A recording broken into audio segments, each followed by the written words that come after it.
SC எஸ்டிக்காருக்கு மட்டும் பட்டயம் கொடுத்துருக்காங்க. அடுத்து வருந்தா பிசி இவர்களுக்கெல்லாம் கொடுக்கல. அந்த பேரூராட்சி நாங்கள் பிடிச்செடுப்போம் அப்படின்னு ஒரு நினைவு இருந்தேன். ஆனால் லாஸ்ட்டில் கனவு மாறிட்டேன். இளைஞருக்கு எல்லாருக்குமே தெரியும், அண்ணனை தெரியும். இன்னைக்கு 60 வயசுக்கு மேற்பட்டவர் அண்ணன் பேச்சு கேட்டோண்டிருக்கிறாங்க. இப்போ பிராமன் சாயவராலும் சரி, நாயന്മാരാണെങ്കിലും ശരി, நம்ம പോകുമ്പോൾ അവരെ என்ன சொல்லுன்னு പറഞ്ഞാൽ ஒரே ஒரு ஆள் தான் உண்டு களத்தில். எல்லா கட்சியும் இருக்குது, ஆனால் ஒரே ஒரு ஆள் தான் உண்டு மேடம்.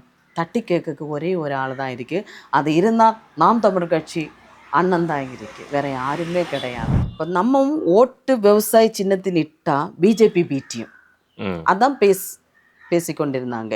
இன்னைக்கு இந்த 2026 தேர்தலில் போன பிறகு அவங்க அது பேசவே கிடையாது.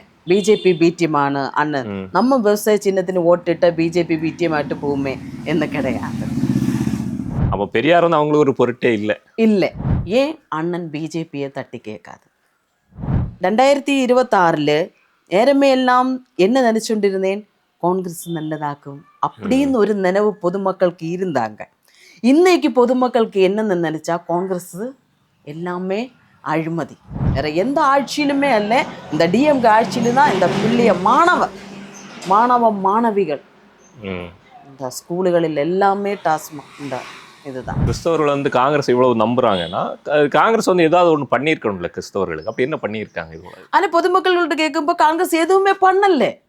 இந்த விளவங்கோடு தொகுதிக்கு காங்கிரஸில் எந்த நாயை கொண்டு நிறுத்தியாலும் ஜெயிப்பாங்க. ஆடு மாடு மாநாடு, தண்ணீர் மாநாடு, கடலம்மை மாநாடு, இப்போ மக்களின் மாநாடு, இதெல்லாம் ரொம்ப பெருமையாட்டாக்கும் பேசுனது மக்கள்.